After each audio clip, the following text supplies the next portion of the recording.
सोचिए, दो ऐसे देश जो एक दूसरे के सबसे बड़े दुश्मन हैं, ईरान और अमेरिका, बिल्कुल जंग के मुहाने पर खड़े थे और फिर अचानक से एक सीज फायर हो जाता है। पर यह हुआ कैसे? इस समझौते के पीछे की जो कहानी है वो एक ऐसे राज की तरह है जिसे बड़े ध्यान से छुपा कर रखा गया था, और आज हम उसी राज से पर्दा उठाने वाले हैं। तो सवाल यह है कि जो जंग लगभग तय लग रही थी, उसे आखिर रोका किसने? क्या ये किसी सुपर पावर की कोई बहुत बड़ी डिप्लोमेटिक जीत थी, या फिर पर्दे के पीछे कोई गुप्त सौदा हुआ था? इसका जवाब आपको सच में हैरान कर देगा। वो देश था पाकिस्तान। जी हां, आपने सही सुना, पाकिस्तान। एक ऐसा खिलाड़ी जिससे किसी को भी इस तरह शांति दूत बनने की उम्मीद शायद ही रही होगी। पर यहां कहानी और भी दिलचस्प हो जाती है। आखिर पाकिस्तान ही क्यों? और क्या सच में सारी डोर पाकिस्तान के हाथ में थी, या पर्दे के पीछे कोई और था जो ये पूरा खेल चला रहा था? और इसी पर्दे के पीछे से निकलकर आता है इस कहानी का पहला बड़ा खिलाड़ी, चीन। क्योंकि इस शांति समझौते में सबसे ज्यादा दांव पर चीन के आर्थिक हित लगे हुए थे। हम बात कर रहे हैं चाइना पाकिस्तान इकोनॉमिक कॉरिडोर यानी सीपेक की। देखिए, ये सिर्फ एक सड़क या पोर्ट नहीं है, ये चीन के लिए एक तरह से एनर्जी लाइफलाइन है। सोचकर देखिए, फारस की खाड़ी से तेल सीधा पाकिस्तान के ग्वादर पोर्ट के जरिए चीन पहुंचता है। अब अगर उस इलाके में जंग छिड़ जाती तो इसका सीधा मतलब था चीन की एनर्जी सप्लाई लाइन का कट हो जाना। चीन इस सिचुएशन को लेकर कितना सीरियस था, इसका अंदाजा आप बस इस एक नंबर से लगा सकते हैं, 26। जी हां, इस पूरे तनाव के दौरान चीन ने ईरान से पूरे 26 बार संपर्क किया। यह साफ दिखाता है कि उनके लिए मामला कितना नाजुक था। तो चीन ने किया क्या? उन्होंने सीधा इकोनॉमिक प्रेशर का इस्तेमाल किया। पाकिस्तान के थ्रू ईरान को एक साफ बिल्कुल क्लियर मैसेज भेजा गया, अगर आपने स्ट्रेट ऑफ हॉर्मुज को बंद रखा तो भूल जाइए कि हम आपसे आगे तेल खरीद पाएंगे। और ये कोई हल्की फुल्की धमकी नहीं थी, हम बात कर रहे हैं $400 बिलियन की।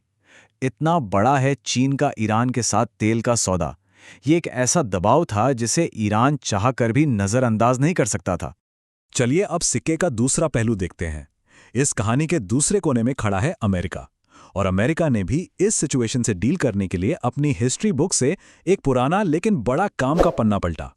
ये बिल्कुल वैसा ही है जैसे कहते हैं ना, इतिहास खुद को दोहराता है। 1970 के दशक में जब प्रेसिडेंट निक्सन को चीन से बात करनी थी, तब भी उन्होंने पाकिस्तान को ही एक सीक्रेट बैक चैनल बनाया था। और अब इतने सालों बाद अमेरिका ने ईरान तक पहुंचने के लिए बिल्कुल वही प्लेबुक इस्तेमाल किया है। तो पूरी चेन कुछ इस तरह से बनी। अमेरिका ने डिप्लोमेटिक पहल शुरू की, पाकिस्तान सबके सामने मध्यस्थ का चेहरा बना, चीन ने पीछे से आर्थिक दबाव डाला, और इन सब के बाद ईरान को तनाव कम करने के लिए राजी होना पड़ा। मतलब इस पूरे कॉम्प्लेक्स गेम में पाकिस्तान एक बहुत जरूरी कड़ी बन गया था। तो अब यह भी देखना जरूरी है कि इस पूरे एपिसोड का रीजनल पॉलिटिक्स पर, खास करके भारत के नजरिए से क्या असर पड़ा। और यहां एक बड़ा सवाल उठता है, भारत के तो ईरान और इजराइल दोनों से ही अच्छे रिश्ते हैं, तो फिर इतनी जरूरी बातचीत में भारत को साइडलाइन क्यों कर दिया गया? भारत मध्यस्थ क्यों नहीं बना? इसका जवाब भारत की इंडिपेंडेंट फॉरेन पॉलिसी में है। मतलब भारत किसी और देश जैसे अमेरिका या चीन का प्रतिनिधि बनकर काम नहीं करता। भारत हमेशा अपने हितों को आगे रखता है। लेकिन हां, इस पूरे मामले में पाकिस्तान का सेंट्रल रोल में आना कई लोगों के लिए भारत के लिए एक डिप्लोमेटिक झटके की तरह था, क्योंकि इससे पाकिस्तान को अलग थलग करने की कोशिशों को थोड़ा धक्का जरूर लगा। लेकिन ठहरिए, कहानी में अभी एक बहुत बड़ा ट्विस्ट बाकी है। ये जो शांति का समझौता हुआ, जिसकी इतनी चर्चा हुई, उसकी बुनियाद इतनी कमजोर थी कि वो बनने के साथ ही टूटने लगी। और इसकी वजह है इस डील का सबसे बड़ा विरोधाभास। सोचिए, पाकिस्तान ने एक ऐसी डील करवाई जिसमें इजराइल भी एक पार्टी था। इजराइल, वो देश जिसे पाकिस्तान ऑफिशियली मान्यता तक नहीं देता। ये एक ऐतिहासिक डिप्लोमेटिक अचीवमेंट हो सकती थी अगर एक छोटी सी डिटेल इसे बर्बाद न कर देती। डील की एक सबसे अहम शर्त ईरान की तरफ से ये थी कि लेबनान पर हमले बंद होंगे। ये शर्त इस पूरे समझौते का आधार थी, इसकी बुनियाद थी। तो फिर हुआ क्या? सीज फायर की घोषणा हुई और उसके कुछ ही दिन बाद इजराइल ने लेबनान पर एक नया हमला कर दिया। डील की सबसे बड़ी शर्त पहले ही हफ्ते में टूट गई।